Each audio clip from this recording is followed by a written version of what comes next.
Hijo de... Amén. Oh Cristo Jesús, yo os reconozco por Rey universal. Todo cuanto ha sido hecho ha sido creado para vos. Ejerced sobre mí todos vuestros derechos. Renuncio a Satanás y a sus obras y prometo vivir como un buen cristiano. Me comprometo a hacer triunfar, según mis fuerzas, los derechos de Dios y de vuestra Iglesia. Divino corazón de Jesús, yo os ofrezco mis pobres acciones para que el reino de vuestra paz se establezca en el universo entero. Así sea. En nombre del Padre, del Hijo, del Espíritu Santo. Amén. Vamos a compartir.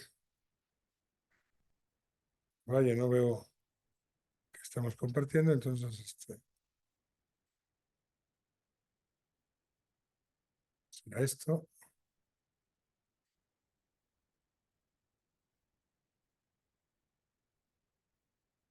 Un momentito, por favor, porque tenemos algún tema que no nos permite compartir. Un momento, por favor.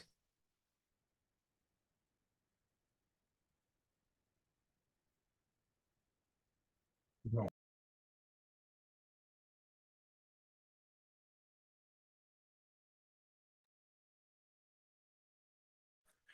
Nos está pidiendo una contraseña, enseguida la pondremos.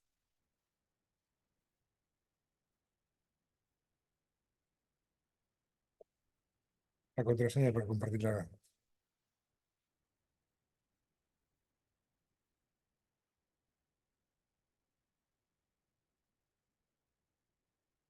A ver si ya puedes compartir. Es que compartes ahí. No, ¿dónde está la presentación? Sí. A ver, abre la primera. Creo que sí. Ya.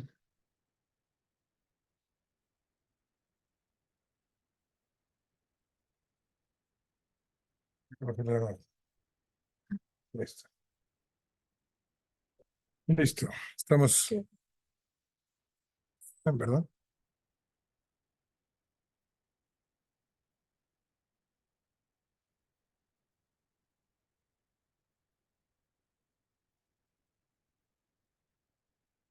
Esto. ¿Se escucha bien ahí? Por favor, ¿me puede confirmar, por favor? Sí, se Sí, se escucha escucha bien. bien. Muchas gracias. Muy bien, pues el día de hoy vamos a tratar de empezar por el concepto un poquito más global, en el cual el liberalismo que ha penetrado en su forma de modernismo va a provocar justamente un choque de la Iglesia contra la contraiglesia.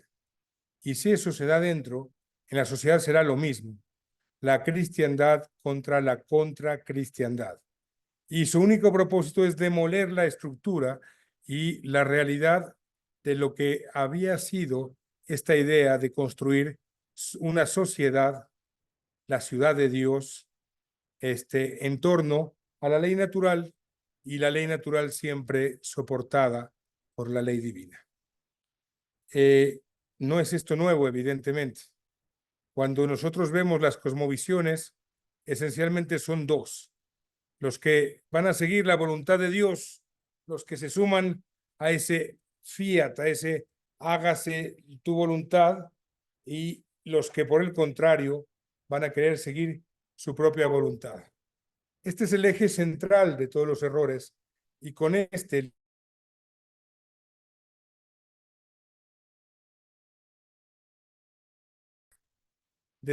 tanto la Iglesia de la que hablamos lucha y se desenvuelve en una dominación totalitaria de la vida humana temporal.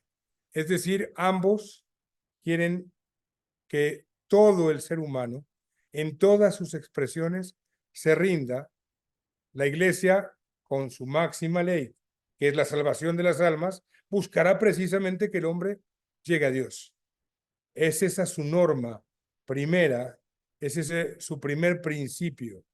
Y por el contrario, en antítesis perfecta, la Iglesia, la antiiglesia, el anticatolicismo, lo que buscará es sustituir por el hombre, por la criatura para que ocupe el lugar que le corresponde a Dios. ¿En qué área? En todas.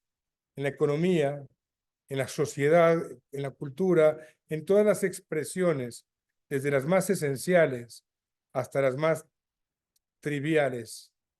Vemos así que entonces esto nos genera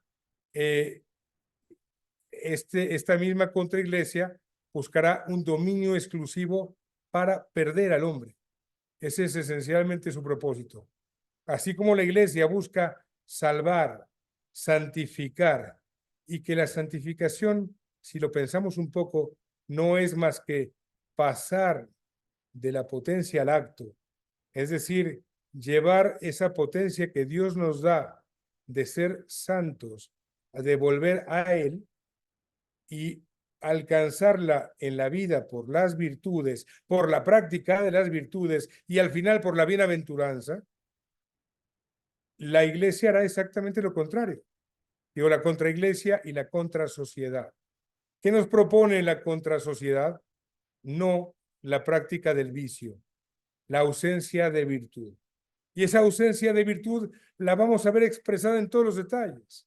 En el cine, la vamos a ver expresada en la cultura, la vamos a ver expresada en la familia, en el sentido de lo social, que se va a oponer a esa individualidad que nos exalta como seres que no pertenecen a una sociedad. Esa es la anticultura. En la anticultura todos somos uno y nos sumamos en sociedad para el bien común, para llegar a Dios, y la sociedad se pliega, se prepara para facilitarle al hombre esto. Al contrario, la anticultura, la antiiglesia, va a buscar que el hombre se pierda. Ahí empieza la noción. Ahí empezamos a entender que esto tiene un sentido absolutamente satánico. La lucha no empezó hoy. La lucha empezó hace mucho, mucho tiempo. Y este origen de esta lucha en la que todo católico vive empieza justamente con la serpiente antigua, con el dragón al que llamamos demonio o a Satanás. Así lo dice el Apocalipsis. Esta serpiente lo que va a hacer es que va a seducir a todo el orbe. Y lo vemos cada día más. Pensar esto en el siglo XVI, pensar esto en el siglo XIII, ya tenía sentido. Pero ahora sus mentiras, sus falsedades son sistemáticas. No solo en la filosofía, aunque es su camino y espacio natural, sino en toda la sociedad. Toda la virtualidad nos aleja de la realidad. Mientras no se modere, estaríamos alejándonos de los tiempos de Dios, de los lugares de Dios, y eso es lo que nos está empezando a crear niños con una visión distinta de lo natural. Este autor de todas estas herejías es ese homicida que desde el comienzo ha existido y no se funda en la verdad. Hemos hablado durante las charlas de estos meses que el pecado inicial del liberalismo es un pecado contra la inteligencia, porque va contra la verdad.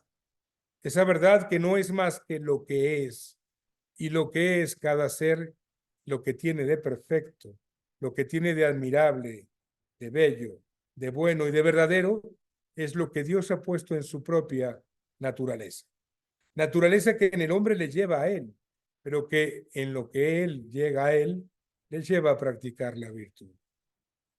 No es propio de Dios la mentira, pero sí lo es de su Padre. Así lo dice Jesucristo en el Evangelio de San Juan, el padre de la mentira. Y entonces, toda la mentira del mundo moderno, toda esta falsedad, pues tiene que venir de su propio padre, de la vieja serpiente que se presenta y seduce al hombre actualmente. Esta noción de mentira que presenta el liberalismo la hemos acompañado durante todo este curso, viendo su historia más antigua. Es decir, hablamos del nominalismo, incluso gnosticismo, pasamos por el protestantismo, pero donde públicamente toma carácter político es en la Revolución Francesa. Ahí estas herejías no dejan de acechar a la ciudad cristiana y tienen grandes éxitos parciales. Solo lograron una victoria universal en este momento, en la Revolución Francesa, que empieza a contaminar a toda la Europa, a toda la cristiandad. Así, reunidos estos impíos conjuran contra Dios y contra Cristo, diciendo: rompamos sus ataduras y arrojémonos de nosotros su yugo. Resuelven con esta apostasía destruir la antigua ciudad cristiana y la van a reemplazar por otra hecha a la medida del hombre en todas sus expresiones. En fin, baste recordar todo lo que ahora domina en la filosofía, todo lo que ahora en el derecho está dominado por los derechos humanos, sustitutivos de los derechos divinos. Y la poca bondad que tienen estos derechos humanos es por lo que participan de los otros derechos, sin embargo perversos, porque hacen parecer que es el hombre la fuente de toda la verdad, cuando es evidente la poca cosa y la limitación del hombre, reemplazar a Dios. Vaya apostasía. Y es esto el liberalismo. Lo tenemos ahora día a día. Esta impiedad la quieren transformar en un ángel de luz. Es decir, nos lo presentan ahora con un pomposo nombre de la filosofía. Y la filosofía que está al servicio de la verdad, ¿sí?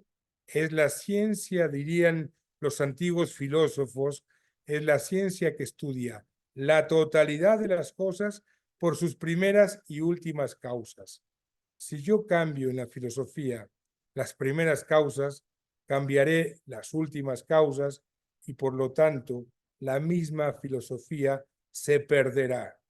En lugar de la nitidez de un pensamiento que razona, de un pensamiento que penetra en la verdad y se hace propio de lo que es en sí, ahora fantaseamos y creamos mil ideas que no son más que mentiras. No son más que las cabezas de esta bestia que seducen con mentiras y que se alejan de la realidad del ser, de la realidad de su trascendencia, de la realidad de aquellos seres que son por él. Entonces, ¿de qué estamos hablando? Nuevamente de la mentira, influenciada y seducida por la bestia, pero también por los que le sirven y se le suman con tal pasión que a veces parecen rebasar a los hijos de la luz. ¿Qué pasa cuando he tergiversado la realidad? ¿Qué pasa cuando yo he llenado la verdad con mentira? Es un perfecto pretexto para instaurar un nuevo orden social. ¿El pretexto cuál ha sido? La libertad. Y tergiversando el término, que es con lo que bautizamos al error que estudiamos, nos hacen sentir libres. En realidad, ¿de qué nos estamos liberando? De nuestra propia naturaleza, de nuestra propia libertad, que se expande en la verdad cuando esa vuelca a Dios. ¿Qué podemos nosotros tan pequeños hacer contra lo que Dios nos tiene preparados? ¿Qué podemos hacer contra entender que estamos hechos para Él? Vaya dimensión de libertad. El hombre se encierra y lo vemos en los consultorios de los psicólogos y de los psiquiatras y lo vemos con esa desolación que todos actualmente no saben cómo encontrarse. Pues es que están vacíos de verdad. Es que están verdaderamente vacíos. ¿Sí? Y este mundo empieza a hacer lo mismo. En lugar de llenar al hombre como lo hacía la cristiandad, con todos los defectos, pues todas son obras de hombre, no hay obras angelicales, nada era perfecto, pero cuando la intención era levantar al hombre, exaltarlo, llevarlo a comprender la verdad, El hombre se sentía lleno, inspirado. Había por qué ser un héroe. Había una razón superior a la mediocridad que nos presenta este mundo. Es esa la medida. Un hombre mediocre que no busca ser perfecto. Sed perfectos, dice Dios. Esa es la perfección de la que hablamos, no la perfección divina, la perfección humana, la perfección de cada uno, llevando su naturaleza al acto que puede por sí mismo. Este estado hace lo contrario. Ateo, un coloso, un árbitro que destruye toda la verdadera libertad. Vaya ironía. Encontramos en los socialistas, los capitalistas extremos, en todo aquello que se aleja de la verdad divina, en el fondo, una esclavitud. Pensemos en la creación simple de un Estado. El Estado como el ente que domina es una creación humana. No es el creador de las cosas, es una invención nuestra con la que dominamos al hombre. Y es esta creación falsa la que sin su orden natural le domina. Y ahí encontraremos dictadores que lo permiten, un dictador omnipotente bajo el cual el nombre y culto de Dios es abolido perpetuamente. ¿Qué sentido entonces tiene no el individuo solamente, sino la sociedad, el Estado que hace esto? Pues ninguno. ¿Y cuál fue el vehículo? La libertad. Así empieza esta diapositiva. ¿Y cuál fue el código? El contrato social. Ya no es la voluntad, ya no es Dios el que nos crea, sino lo que tú, lo que yo queremos, lo que pactamos. La pregunta es, ¿y quiénes somos nosotros para poder meterse en los espacios de Dios? ¿Quiénes somos tú y yo, tan poca cosa, para decir lo que somos y lo que los demás deben de hacer, cuando ya está marcado por su propia naturaleza? En la mañana el sol diría, pactemos porque hoy no quiero salir. El árbol diría, no crezcamos porque hoy no quiero. Esas ironías tan evidentes nos dimensionan que como criaturas estamos hechos precisamente igual que ellos, para Dios y para su orden y para su gloria. La religión en la nueva sociedad será exactamente eso. De lo que se trata es de la religión. Queremos, dice Jules Ferry, organizar una humanidad sin Dios. Una humanidad sin Dios. Vaya ingratitud, vaya apostasía. Y así, fíjense las expresiones, desde los días de la revolución estamos en rebelión contra la autoridad divina y la humana que dependa de Dios, con quien hemos arreglado de golpe una terrible cuenta en 1791. Es la esencia. Seréis como dioses, decía la vieja serpiente. Somos como dioses, repite el hombre revolucionario. Pero ¿qué estás, insensato? No entiendes tu pequeñez. No entiendes que tu grandeza está en tu Dios. ¿Quién es el insensato? ¿Quién es el loco? Es el hombre moderno, es el Frankenstein del que tanto hemos hablado, el insensato, el que ha perdido el espíritu, el que ha perdido el alma, el que ha perdido el propósito. Y así la revolución empieza a penetrar por 1000 lugares. Así nos presentan una humanidad sin Dios. Es una humanidad fallida. ¿Para qué sirve una humanidad sin Dios? Para acabar con su muerte en la ignominia de su miseria y de su pequeñez. Y aquí nos presentamos un dilema. Presentado el liberalismo contundentemente con sus verdades, podría resultar naturalmente repulsivo. Y probablemente los católicos dirían, bueno, pues esos liberales, esos locos que piensan de esa manera. Pero nos vamos a encontrar que en esta referencia de católicos liberales no entra una medida, no entra un solo color, sino encuentras matices de grises que poco a poco han sido contaminados en sus diferencias. Cristo marca una verdad inmutable. Cristo no puede mutar porque es Dios. La verdad divina es inmutable y el católico liberal lo que va a buscar es que esa realidad contundente e inmutable se adapte al mundo. ¿Por qué no? ¿Por qué tenemos que pelear? Si yo puedo estar con Dios y voy a misa, pero en la vida cotidiana, híjole, ¿qué van a decir los otros?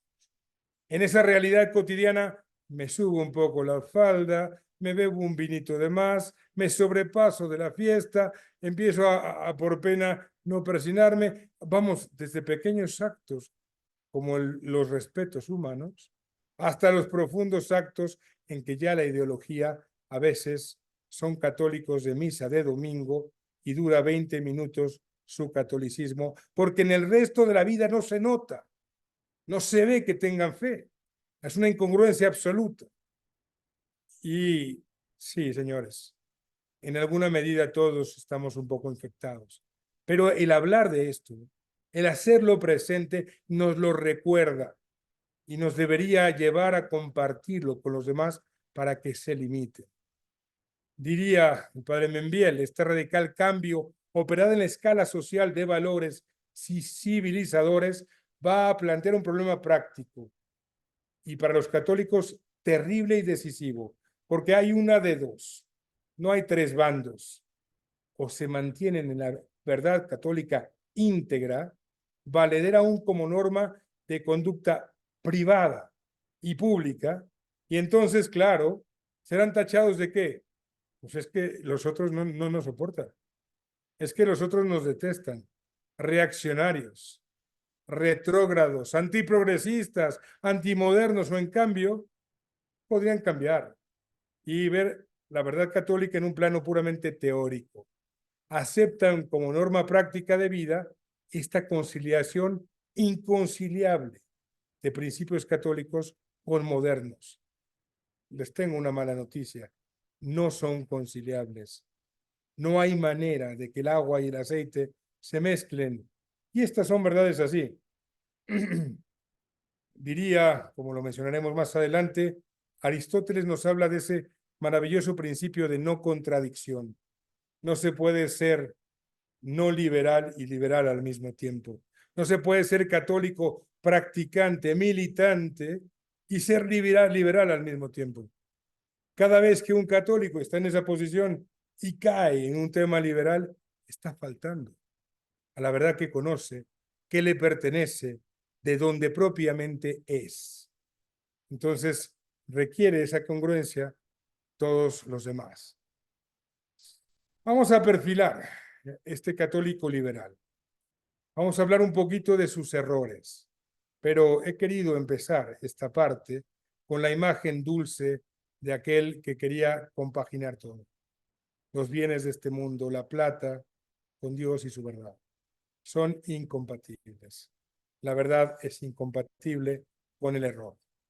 ¿Qué es un católico liberal? Pues es aquel que intenta conciliar la fe con el liberalismo y va cediendo a las influencias del mundo moderno. ¿Qué va a decir él? Que la fe es un asunto privado. Ya hablo de unos, hay niveles, ¿verdad?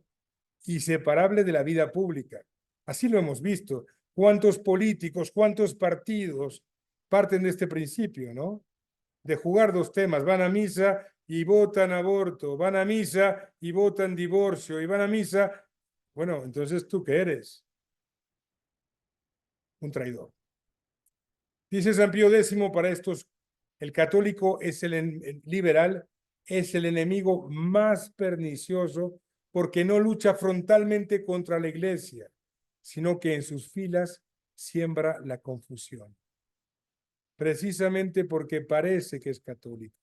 Empieza a tentar, a seducir con sus errores a todos los demás. Es preferible un protestante que un liberal, porque el protestante de frente va a ser repelido por el que tenga un buen sentido. Pero aquellos católicos que juegan con esto empiezan a hacer que se diluya y se vaya perdiendo esta noción. ¿Qué características encontraremos? Pues precisamente esta separación de la fe y de la vida pública. Por eso hay que exteriorizarla. Es parte de, como lo veremos más adelante, de esa obligación de dar testimonio de la fe. Tenemos también, como lo hemos visto en todo el desarrollo, caen ellos en este relativismo moral tan de liberalismo. ¿Qué es el relativismo moral?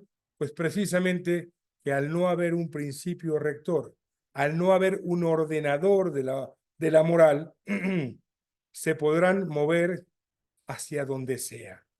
Si no es Dios la referencia, podría serlo cualquiera. ¿De acuerdo? No hay orden.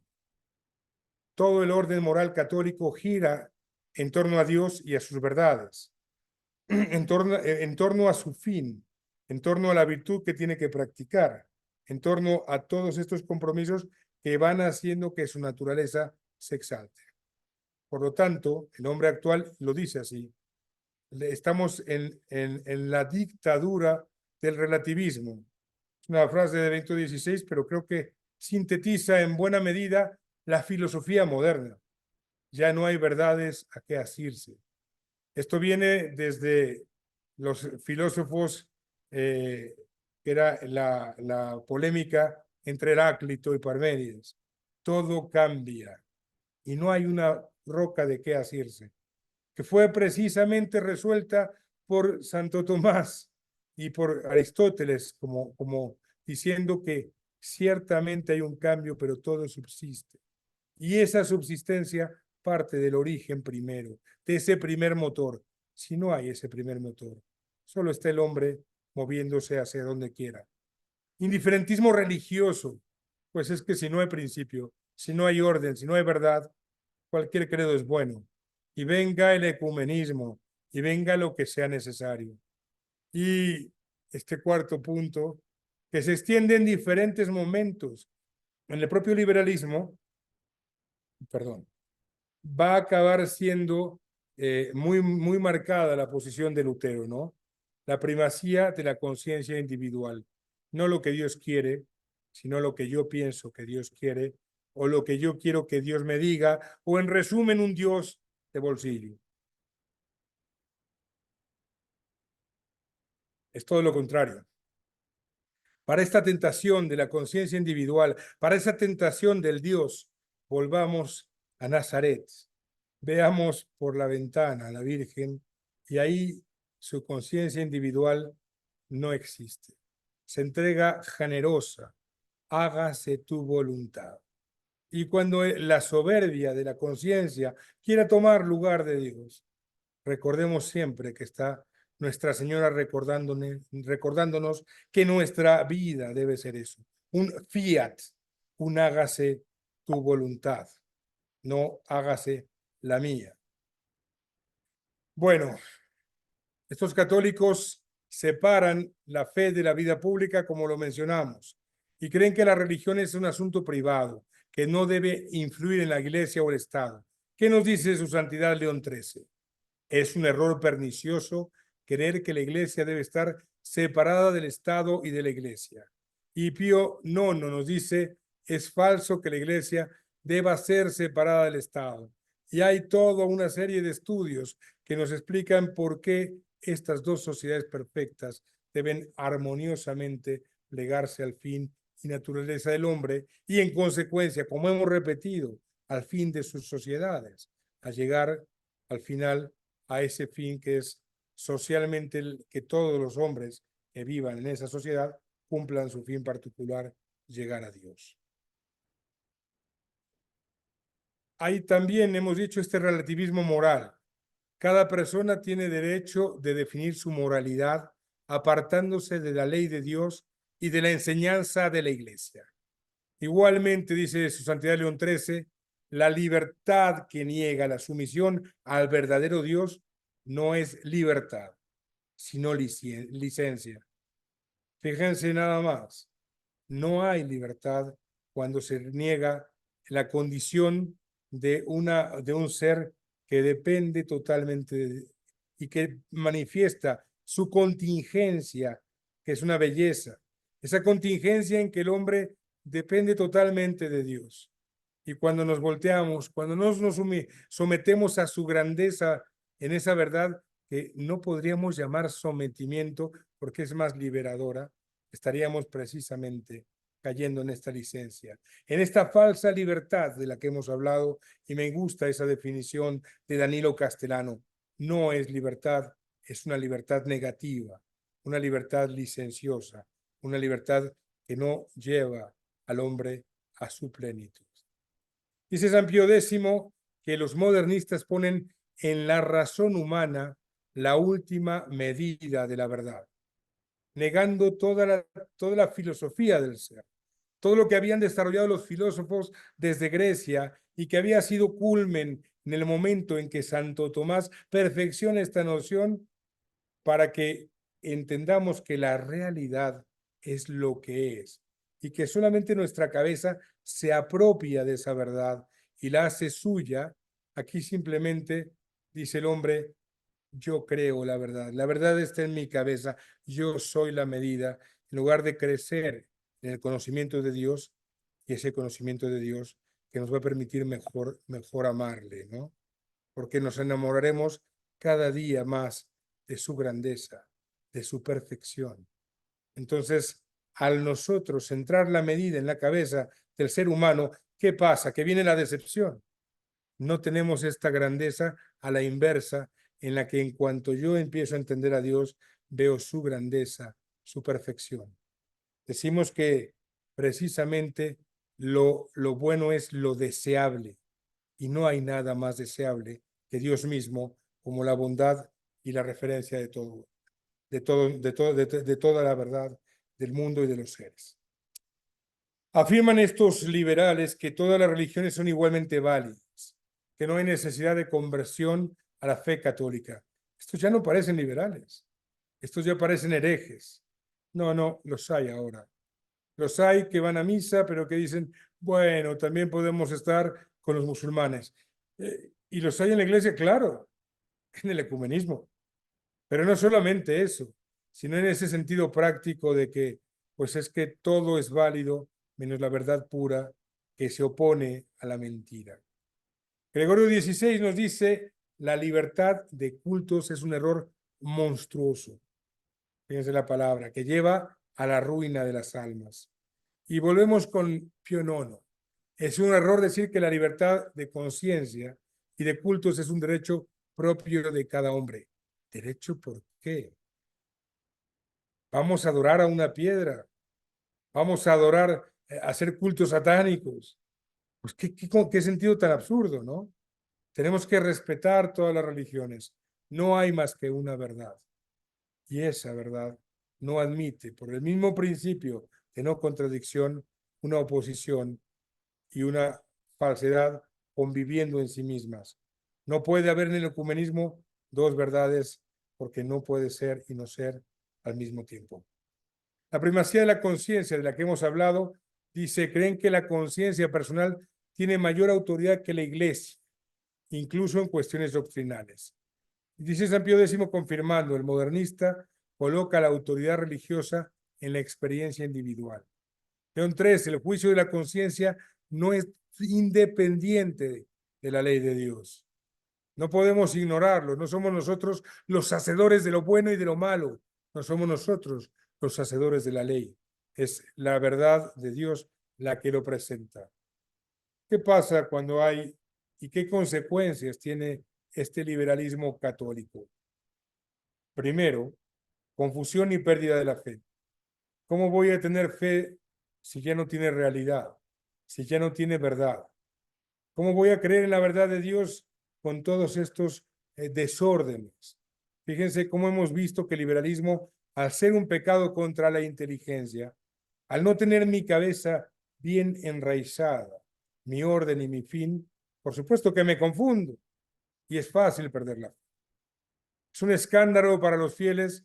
Pues claro, otros católicos que ven esto, mira, va a misa, pero cómo se comporta, pero ve a qué fiesta va, pero ve cómo son sus costumbres, y así escandalizamos. No olvidemos que este escándalo puede llegar a tantas personas Y lo que decía a veces nuestro Señor, más les valiera, cuando escandalizamos a los niños, tirarse por el mar con una piedra de molino. Pues esa es la naturaleza del escándalo de los niños. Pero todo el pecado de escándalo está en camino a esa dimensión. Es un pecado profundamente grave. Debilitamiento de la autoridad de la Iglesia. Pues cómo no, sin fe, sin verdad, sin respeto a la autoridad. El católico liberal causa, dice San Pío X, más daño que un enemigo abierto, porque su tibieza y compromiso confunden a los fieles. La misma idea de la que hemos hablado. Es a veces más peligroso un católico liberal que un hereje, que un apóstata.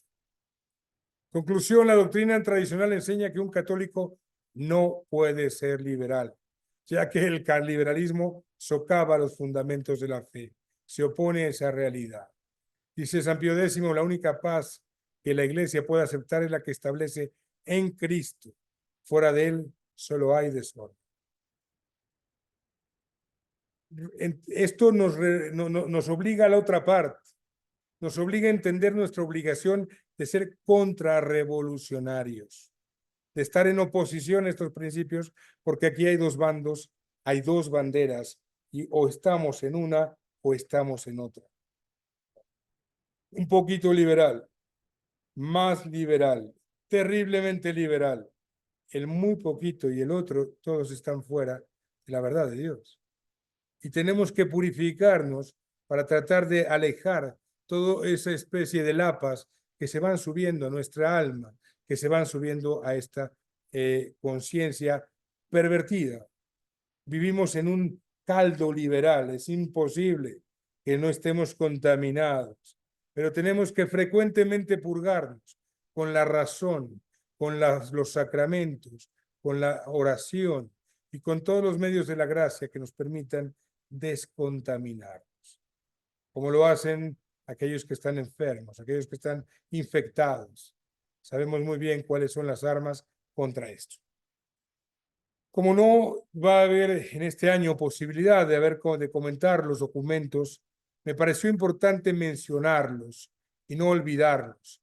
Estos son los documentos papales y el ir por ellos rápidamente nos permitirá saber que esto no es nuevo, que el ataque contra los errores ha sido repetido, es doctrina que papa tras papa ha sido condenada. Últimamente se han olvidado de hacerlo, no sé por qué, pero lo que queda claro es que esto no ha sido un momento, no ha sido una invención. Vamos a ver cuántos documentos y cuántos papas han estado en contra de esta suma de errores que es el liberalismo, ¿no?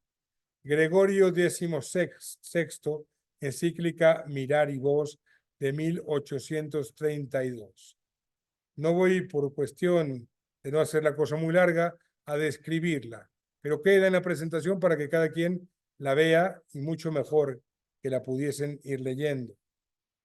Pío IX, encíclica Quanta Cura, y el Syllabus Errorum. Este sílabus que error por error va siendo descrito. Sería muy, muy recomendable que de estos errores fuesen leídos y conocidos por todos los que aquí han estudiado. Eso ya cada quien podrá hacerlo, pero esto sería un tema en estos momentos fundamental para estar en contra del liberalismo y, como siempre hemos dicho, en contra del modernismo, que no es más que liberalismo en la Iglesia.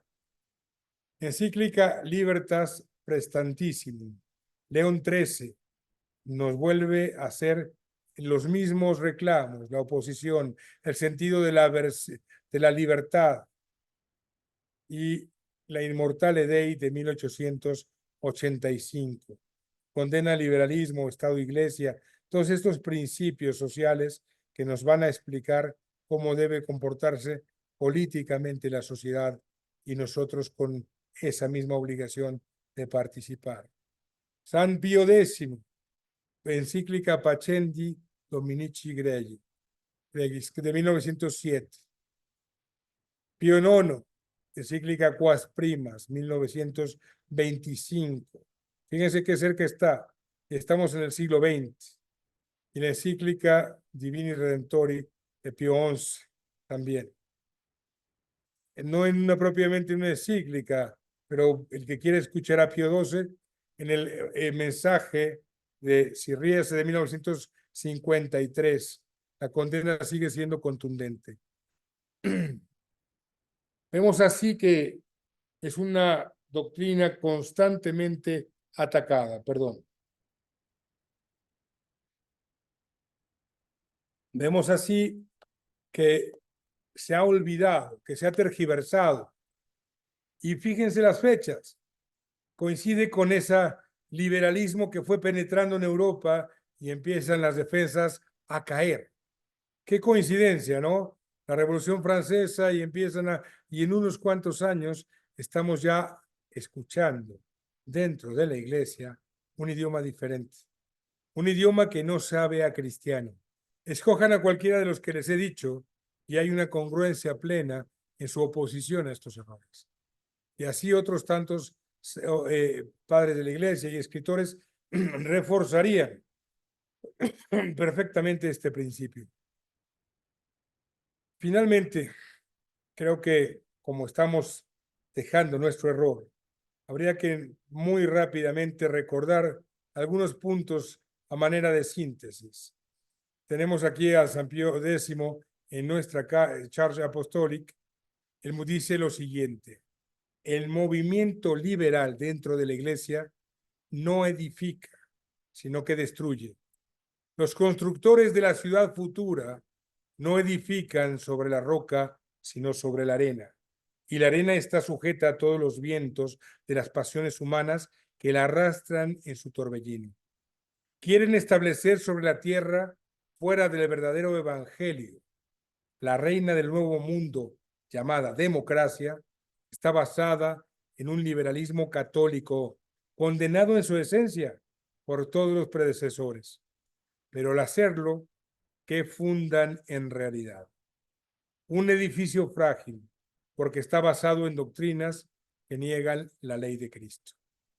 Una democracia, ese pacto entre los hombres otra vez, ese número que dicta la realidad, la verdad, ese número que dice que es bueno y que es malo. Y si alguien quiere profundizar más, el movimiento actual, precisamente en la iglesia, es democratizarla. Ya lo hemos visto en la sociedad. Ahora van por la iglesia. Sinodalidad, democracia dentro de la iglesia. Y quiero un paréntesis más largo. La iglesia es una, la sinodalidad la hace múltiple. La iglesia es romana, sería individual. La iglesia es católica, dejaría de ser universal. ¿Se dan cuenta cómo cada nota de la iglesia está siendo atacada por esta noción de una democracia en la iglesia a la que llaman sinodalidad? Pues es esto. Es lo que dice San Pío X en su aplicación social, ahora llevándose a esta democracia en la iglesia, para pervertir sus principios, para pervertir la doctrina y para alejarse de la verdad que no le pertenece, de la verdad de Dios. Hemos dicho que es un pecado contra la verdad. Fíjense cómo el liberalismo tolera todos los errores. Su estómago es amplísimo, excepto la verdad. La libertad que promueve este liberalismo es una trampa que conduce al relativismo del que ya hemos hablado. La verdadera libertad no es la que propaga el liberalismo, si no lo sabemos, la que nos hace libres en Cristo.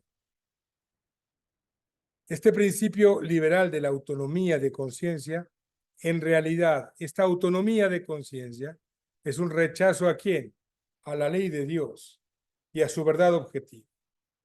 Estas estructuras no son más que síntesis de algunos artículos de Minviel, de Monsieur Lefebvre, que daban estas frases, y yo lo único que les he puesto en orden. Pero se dan cuenta cómo son una perfecta síntesis del liberalismo y la verdad. Se dan cuenta cómo en realidad esta es una falsedad. En esa primera plática hablábamos del flautista de Hamelin, que nos encanta y que se los lleva a la perdición. Este es un flautista de Hamelin.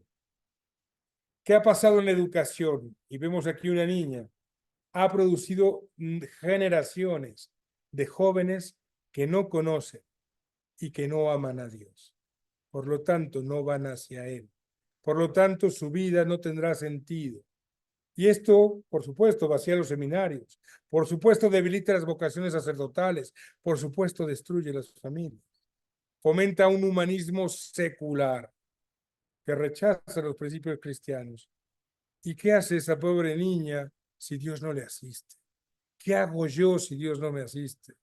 ¿Cómo creen que yo voy a poder controlar mis miserias, mi naturaleza caída, si no es por su gracia? ¿Cómo me voy a acercar a Él si no es por su misericordia? Esto es lo que está produciendo una educación de jóvenes que no conocen, que no aman a Dios.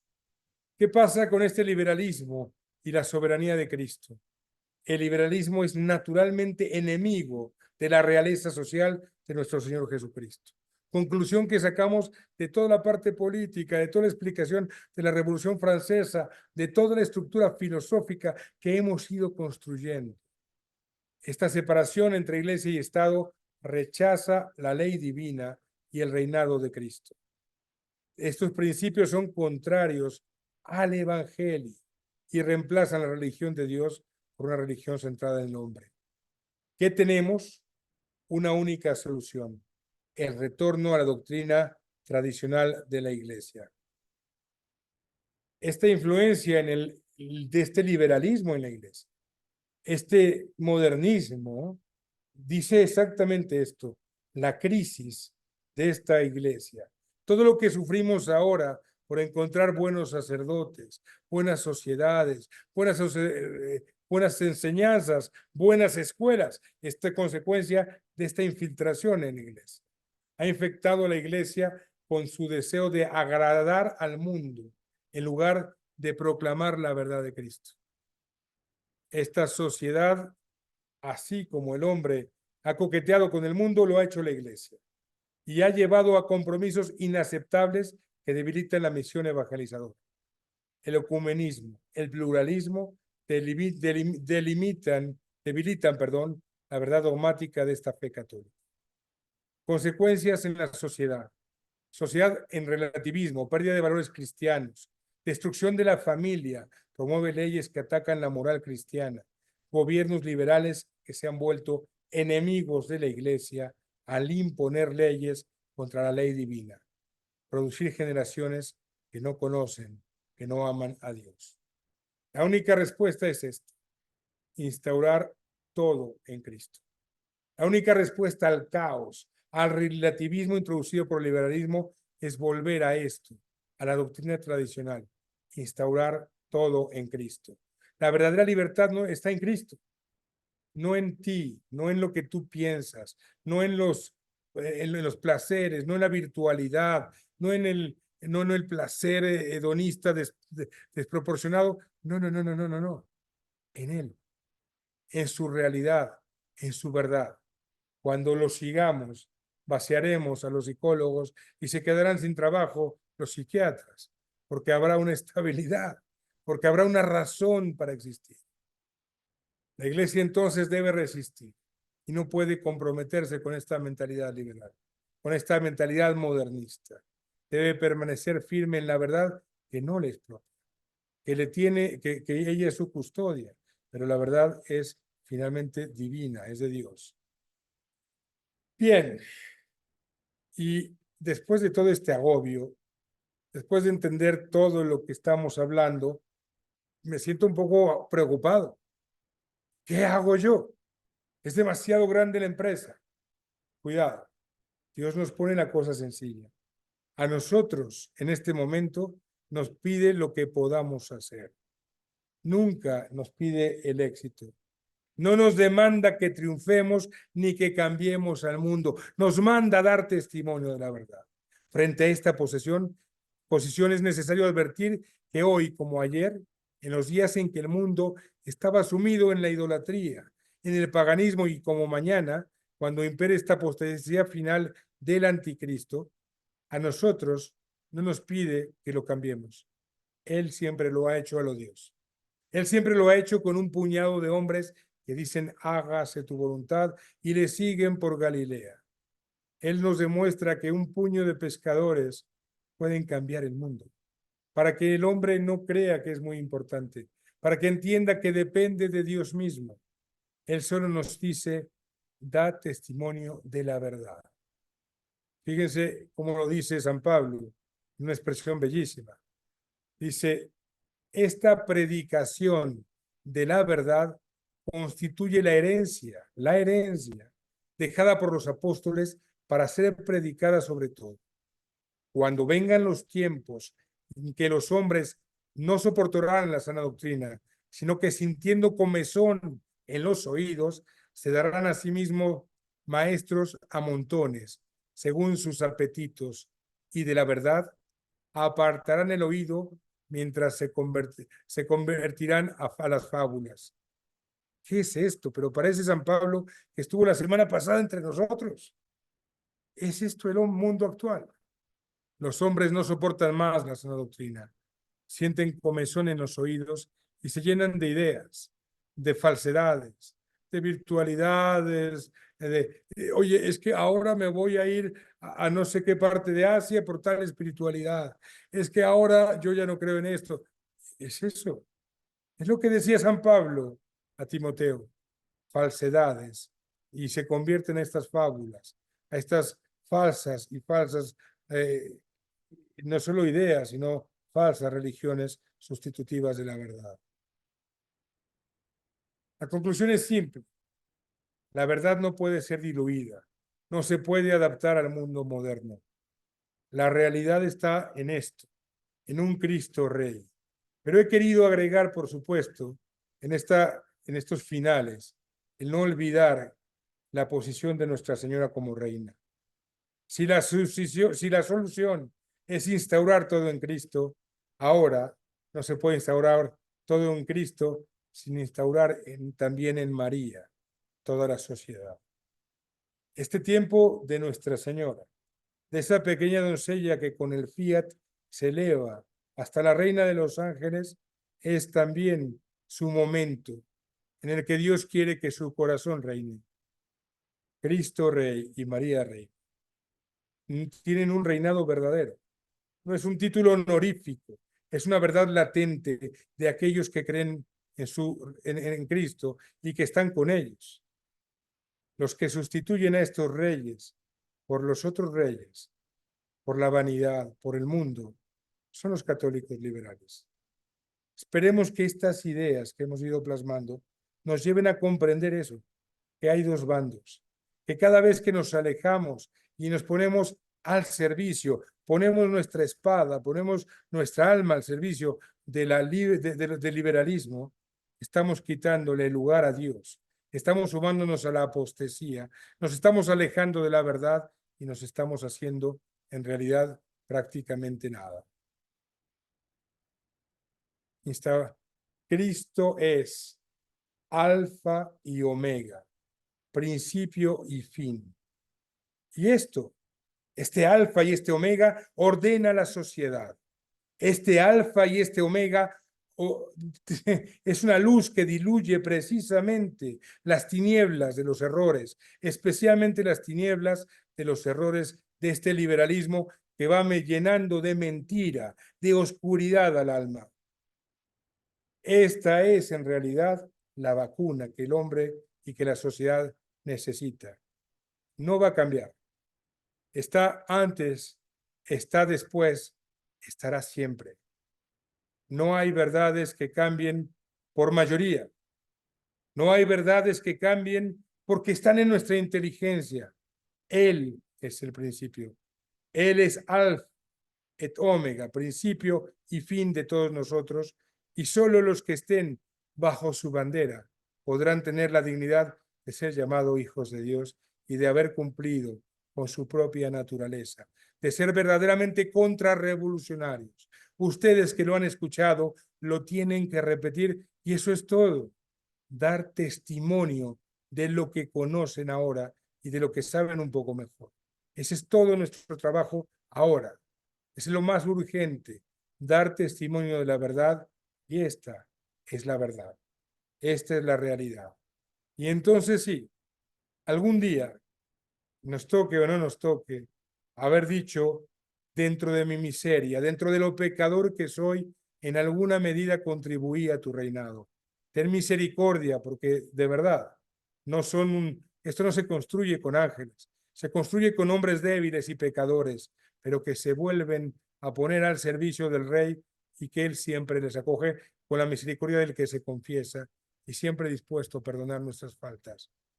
No están, y es uno de los grandes terrores, es que yo porque hablo si soy un pecador, porque soy un pecador tengo que hacer más, tengo que hablar más, tengo que rezar más. Y esto es finalmente el punto central de nuestra fe. Hágase tu voluntad. Hágase tu voluntad es como la Virgen puso a Dios a reinar en su alma. Hágase tu voluntad es como ahora debemos de reinstaurarlos, empezando por nuestras familias, por nuestros corazones, pero siguiendo por la sociedad con firmeza, con valor y con la gallardía de esos que iban con alegría al martirio, con la alegría de aquellos que daban la vida por la verdad, de todos aquellos que nos preceden y que son nuestra herencia. Todos los que estamos con nuestras debilidades de este lado, de esta bandera, ese es nuestro propósito y pidamos unos por otros para que podamos precisamente permanecer firmes en la fe y someter nuestra vida entera a aquel por el que merece vivirla. Terminemos nuevamente pidiéndole a Dios que nos bendiga y rezando unos por otros para que este reinado venga y tengamos nosotros, que logremos sumar un poquitito, que logramos poner nuestro corazón al servicio de este rey y que podamos nosotros con alegría ser parte del reinado de su madre, de su corazón inmaculado. ¡Viva Cristo Rey y viva María Reina!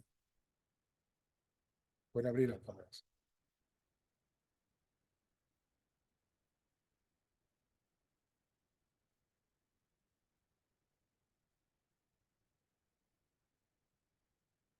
Muy bien, señores, pues espero, ha sido un gusto estar con ustedes este año. Agradezco el heroísmo de todos los que prefirieron no ver las repeticiones y lo han hecho en vivo. Tienen un gran mérito. Y pues, por supuesto, creo que debemos de terminar este año con este agradecimiento a los organizadores. No saben, yo me he sumado con Juan Fernando y con Jimena para este propósito. Y bueno, hemos recibido muchos de los que no están aquí también agradeciendo las pláticas, pero bueno, yo quiero extender un agradecimiento muy particular a los presentes y por supuesto pido un aplauso para Juan Fernando y para Jimena, que han sido los que han organizado y que pues nos han puesto aquí a poder platicar de estas cosas, ¿eh? Muchas gracias, Juan Fernando. Muchas gracias, Jimena. Muchísimas gracias a los dos.